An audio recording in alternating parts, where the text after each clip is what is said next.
Sandy Bahr, welcome. Thank you for joining me this morning in our S.A.G.E interview.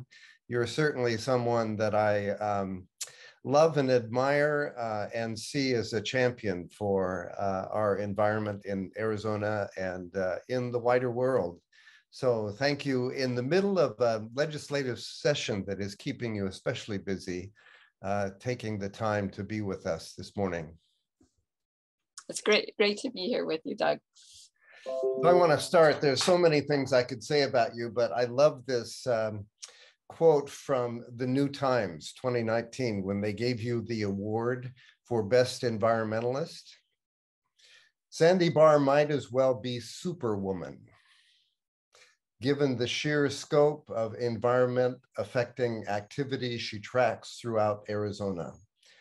Often she is the lone voice in the room advocating for environmental protection, no matter how seemingly niche or wonky the issue. It always seems niche until your water is too dirty to drink.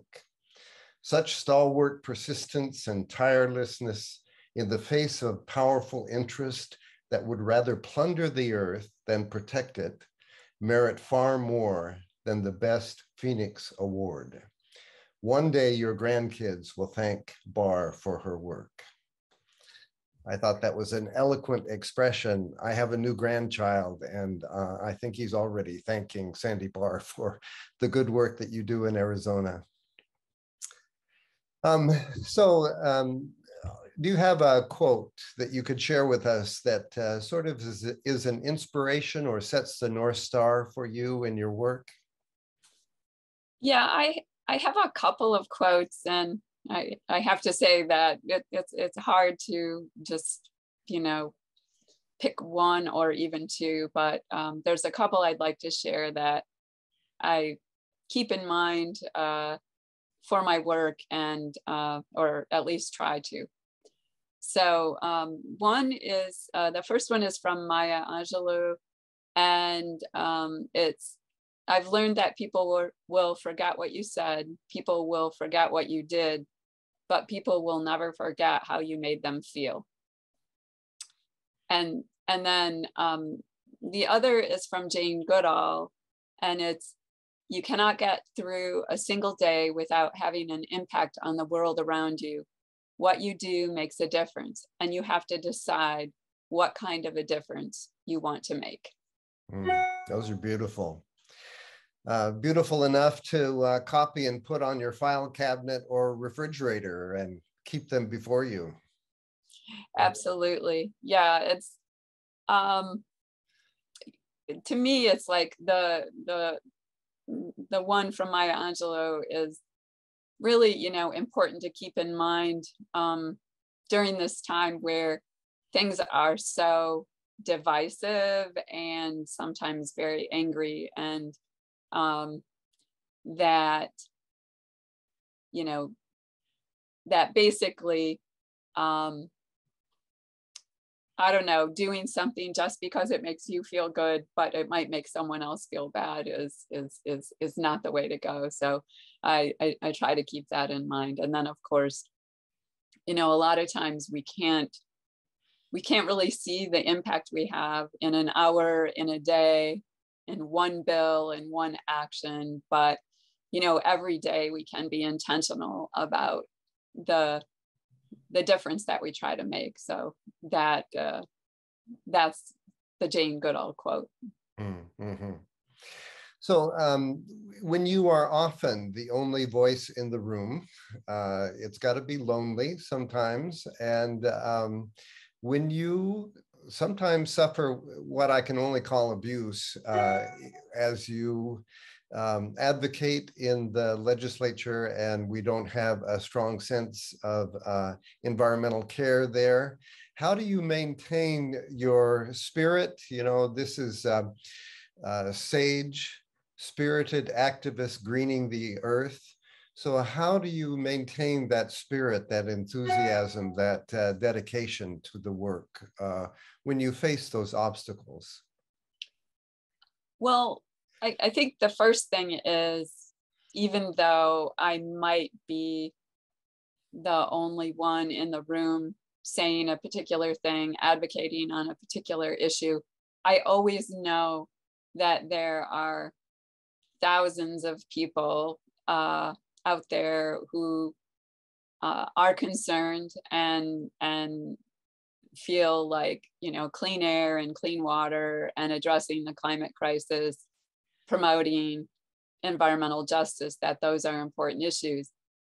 I have the privilege of being of this being my job, right? My vocation is also the thing that I get paid to do, and so I'm actually very lucky to be able to do this. And so I do think about all of those people, you know, like, so I sometimes even kind of visualize if I'm testifying at the legislature that they're all like right there, you know, behind me or even in front of me. And so that's one way. But also, like, I think it is really important to, every time we experience, whether it's defeat, if you want to call it that, or a setback, that we learn from it and we take that and really find an opportunity to do more. And I guess then finally, I just don't think giving up is an option. And, you know, being like, oh, okay, well, you know, we lost on this, you know, and it's just, you know, it's just really not an option. This is too important. This work is too important. And, you know, we just have to pick ourselves up and dust ourselves off and like, and continue the work. So yeah, I think that's it. I won't say that I don't get down about things or I don't feel angry about things, but I try to work through that fairly quickly and move into, okay, what can I do? What can I help other people do? And move on. Mm. So do you have practices that help you with that, that keep you grounded and allow you to move beyond either the anger or the discouragement? Well, I guess I think about things like I started during COVID, I started riding my bike every day, and I just like, I used that as sort of an opportunity to, like, the first part of the ride is like, I'm just kind of clearing my head, and then I start thinking about things to work on and things that I can, you know, where I think I might make a difference that day. I do try to plan out, but also keep in mind that we really do have to take it a day at a time and not project out too much. I think other things, yeah, just nature, whether it's, sometimes I don't get out to hike as much as I would like or enjoy the places I love, but I, you know, take the time to smell the creosote bush in my yard, and that, you know, just there was a hummingbird at my my office window yesterday, and so just, you know, taking time to enjoy those little moments too. The second word in SAGE is activist. An activist is somebody who wants to make changes politically or culturally. What would you identify as, I don't know, one or two top changes that you would like to see happen, either in our state or, you know, private lives or in the wider world? Yeah, I feel like one of the biggest changes that we need to make is really recognizing that the inequities in society, inequities in you know, pretty much every walk of life are helping to fuel the, you know, the problems we have in so many areas, whether it's environmental protection or voting rights. And so I think, you know, what I would like to see is for people to recognize, you know, what is often referred to as the intersectionality of issues, that, you know, we can't have a healthy environment without a healthy democracy. We can't really achieve, you know, environmental justice without the people who are most affected by environmental injustice, environmental racism, having a voice and really recognizing those impacts and addressing the historical inequities and the inequities that continue. So I don't know. I mean, I don't know if that's totally clear, but I really feel like it's, you know, it's hard to just pick out an issue because they are all connected. And so maybe just people recognizing that connectedness and then working hard to address it. And yes, I would love to see the Arizona legislature recognize that, and the federal government, but, you know, yeah, people in everyday life as well.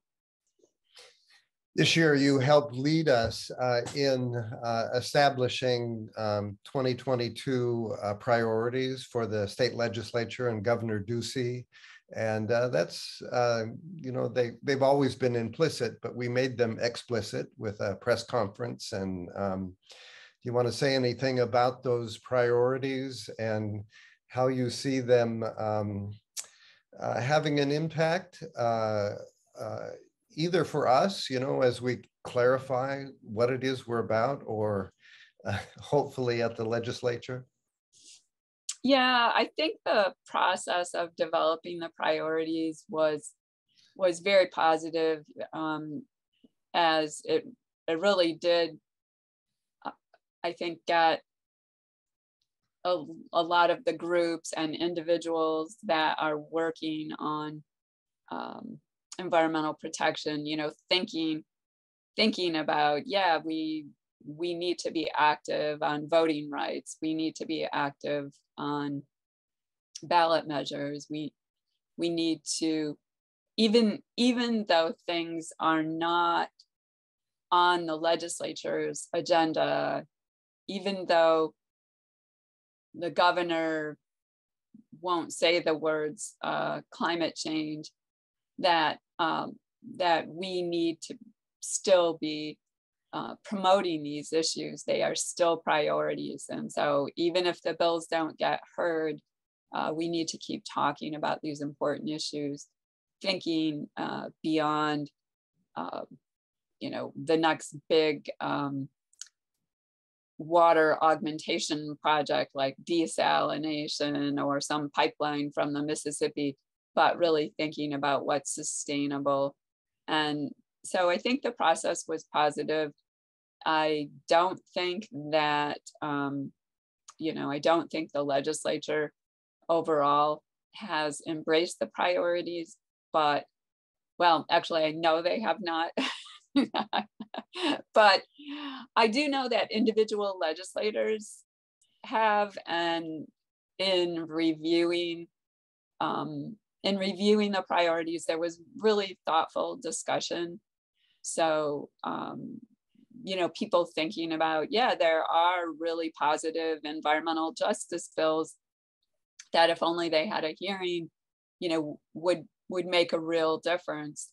There are bills on climate and climate resiliency that would make a big difference. The governor could do things within his executive power instead of, you know, again, just really acting like this drought that we're in is, you know, is not connected in some way to the changing climate, but to actually talk about that and talk about the importance of finding a different way to live sustainably, especially in the Sonoran Desert.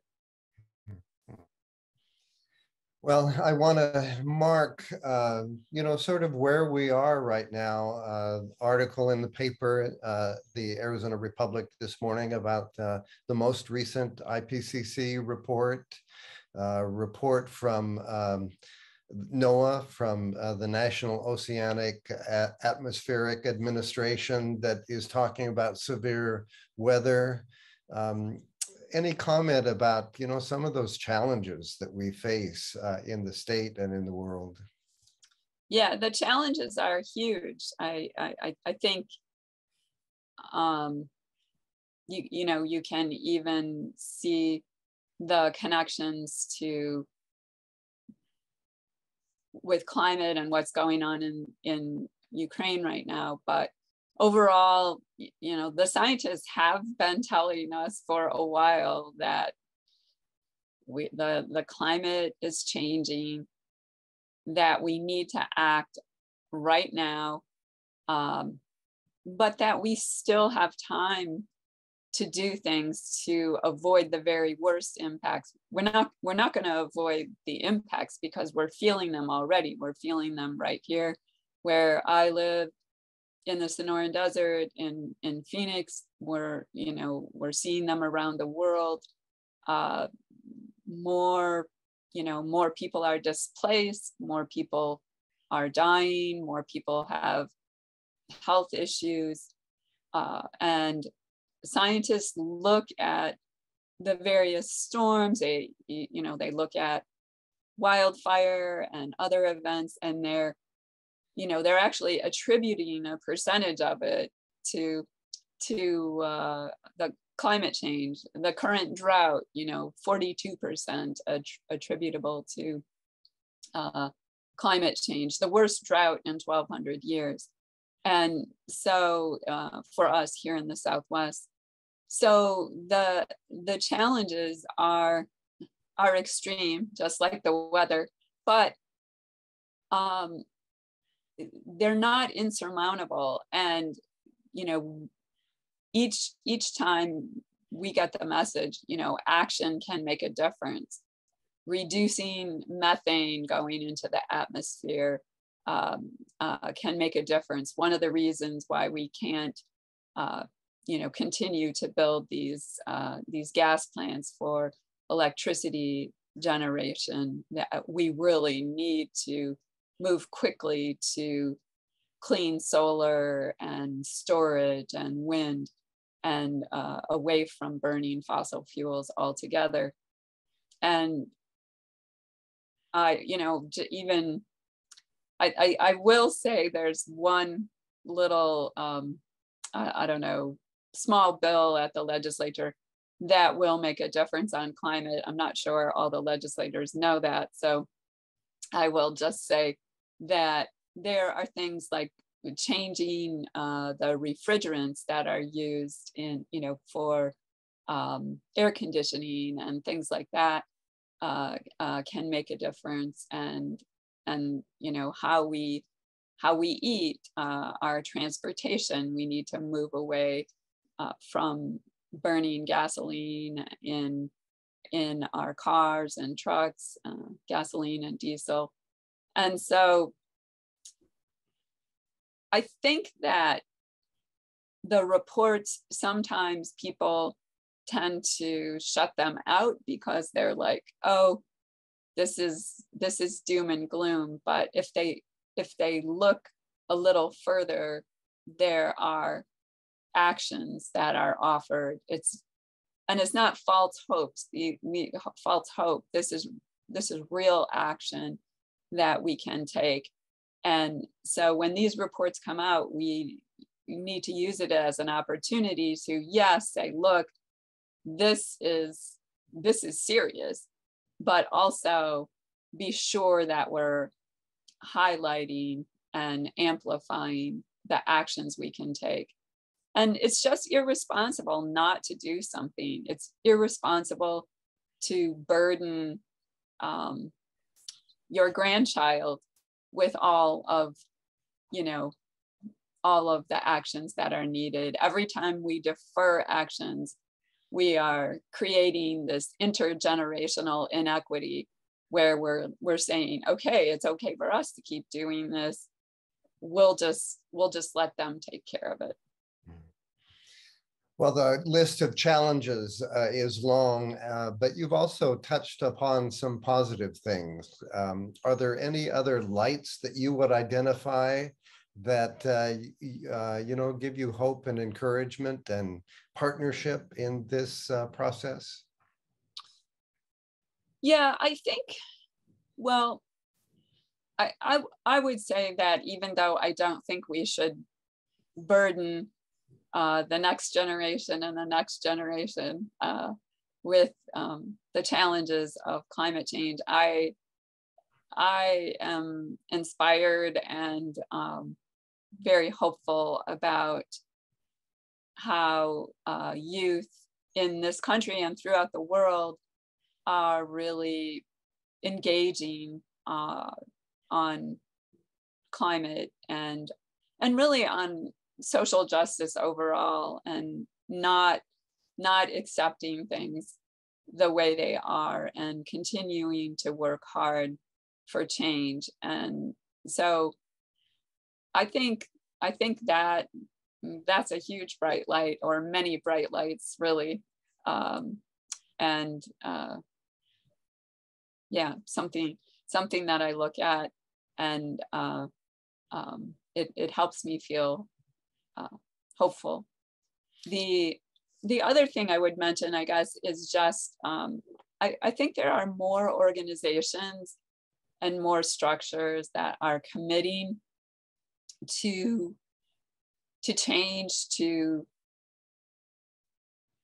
equity and inclusion, justice, and really centering their work on those principles. I know Sierra Club is one. It is, you know, it's late in coming, and I think we have to acknowledge that. But there is a commitment, and I feel like, you know, we need to. It's a light that I hope will continue getting brighter and brighter as we work on really transforming our organizations to be more to be welcoming, inclusive, and again centering our work on justice and equity. One of the things that I really admire and appreciate about you is the ways that you bring different voices to the table that maybe have been ignored. And I think about how much we have to learn from Indigenous partners at the table. So Nicole Horsherder is one that I think of. The work that Apache Stronghold is doing at Oak Flat. Can you comment about, you know, Indigenous insights? We've sort of forgotten what's sacred, and they're reminding us again. Yeah, absolutely. You know, sometimes when we are fighting these issues, whether it's you know, a mine, or you know, fighting to see a dirty coal plant retire, I think, you know, we sometimes, you know, forget the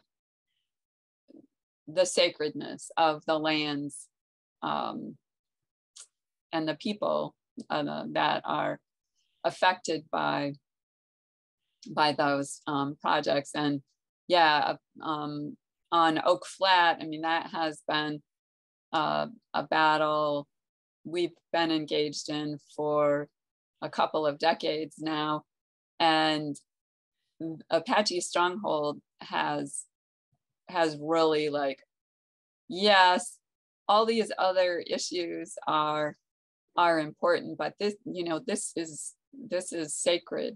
to us. And, you know, I think really the importance of making sure that is heard in the discussions. And yes, Oak Flat is a place that people like to go to recreate and rock climb, and it's, you know, just a really unique area, but it is also sacred. And I think a reminder for us, yeah, that it's to recognize, to consistently recognize the sacredness of, you know, maybe walking into Oak Flat could be like, you know, when some people walk into cathedrals, you know, and really thinking about sort of that awe. And I mean, I feel that like with Grand Canyon as well, you know, it is, you know, it's sacred. And yeah, the work of Wentzler Nosey Sr. With Apache Stronghold, and Nicole Horseherder with Tinajoni Ani, really like reminding everyone that there are people here who've been here for a very long time that are affected by these actions, and that, you know, as we make these decisions, that has, you know, their voices have to be heard, and they have to be a key part of those decisions. We see it in a number of other areas. There's, you know, also the Rosemont mine that is threatening the Santa Ritas, and the Tohono O'odham tribe our nation has been very engaged in protecting that area. We see it with rivers. A lot of times in Arizona, where we think of rivers as renewable water, you know, just to like serve our communities with either with drinking water, or, you know, for a mine, or for agriculture, and just recognizing a river's sacredness, and that water for nature. I think that's something else that that we can learn from, and incorporate it into the policies that we are seeking to achieve. So you've named in the quotes that you gave a couple sages for you, Maya Angelou and Jane Goodall. Are there others that are sages for you? Well, definitely the two people I just mentioned. I think you know, Wentzler Nosey Sr. and Nicole Horseherder, I, you know, am inspired by them, and I feel like I learn a lot from them. There have been many people in Sierra Club, I probably too countless to name, that have inspired me over the years, and who I, you know, some of whom I've seen as role models in the work. You, Doug, and I'm not just pandering. I mean, I see the way that you tell a story and really connect with people, and that, yeah, I think there is so much that we can learn from others. I have to say, all of the interns that I have worked with over the years, you know, I stay in touch with a number of them, and they're amazing. And so I feel like they are also also my sages. Probably my Uncle Charlie too, because he is, he's just, you know, an amazing person, and he helps, you know, he helps fix problems. He's like, I think 86 now, and as someone we lived with as kids when we grew up, my aunt and uncle, and so my aunt has passed on, or I would include her too. But anyway, yeah, my family as well. So I didn't name that many names because there are really these categories. And if I did, I would just go on, and then I would leave someone out too. So. Yeah, thank you. Well, definitely, you are a sage for so many of us in this state and in this world. And on behalf of myself and my grandson, Io, I thank you. Well, thank you, Doug.